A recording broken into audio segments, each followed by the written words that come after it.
Creating a diamond in Lightwave can be really easy if you take advantage of the Gemstone tool. What we'll do is go ahead and set up a quick diamond. So we'll go over to the Create tab under Primitives, More, and we'll choose Gemstone. I'm going to go ahead and hit N for numeric, and let's change the axis to Y so we'll get a good look here. Okay, I'm going to move this panel over so that we can kind of discuss both at the same time. Okay, so of course the center options excuse me, are going to allow you to place the gemstone, place the diamond wherever you want. And right now we're working at the origin, so 000 works for me.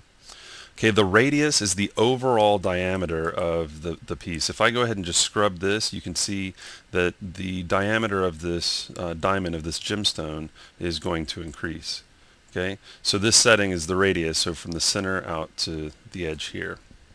Okay, now symmetry allows you to set how many star facets, kite facets, and upper girdle facets you're going to have on your diamond. So the star facets are these triangles that are right off of the table here, right off of the center. And so with a setting of 8, you've got 8 of these star facets, which gives you 8 of these kite facets. Okay, see, it's kind of in the shape of a kite. And then you can always count on double the upper girdle facets for that setting. So you have 16 upper girdle facets there. That's these right here, because you've got you'll have 16 down here as well. Okay, so that's what the symmetry setting does. So if let's just make that 12. So now we'll have 12 stars, 12 kites, and 24 upper girdle facets. Okay. So you have the crown. Now the crown, I'm going to change that. I'm not liking the look of that much. I'm going to go back to 8. I think that looks cooler. Okay, so you have the crown, and the crown is the distance from the girdle to the top of the gemstone. So it's the crown height. Okay, so this little strip in the middle, that's the girdle. So if I take this little handle right here, I can change the crown setting, the crown height, or I could just use the mini slider and change it. But I find it pretty easy to go here unless you're needing to type in a specific value. Okay.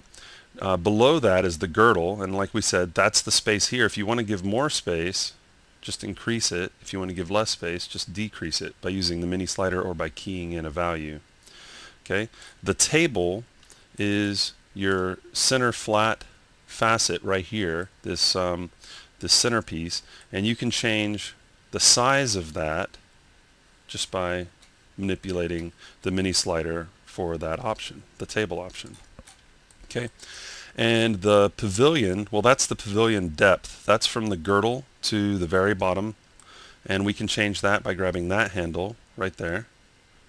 Okay, or by just using the mini slider. Now, just like the box tool and the other primitives, you can change the size of all of this just by grabbing the corners of our little bounding box there, our little template handles. Okay, you can also move it by just clicking and dragging on the crosshairs in the center.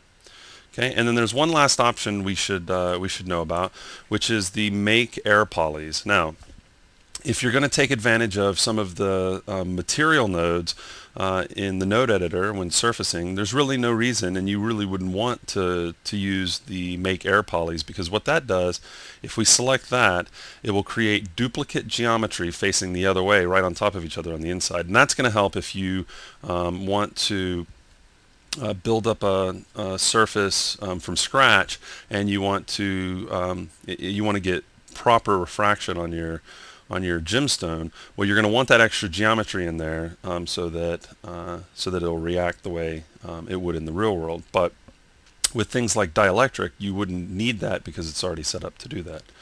So this is just a quick look at using the gemstone tool. As you can see, there's lots of options to get the kind of diamond, kind of gemstone that you're after, but it's really easy to use, and you can get there fast.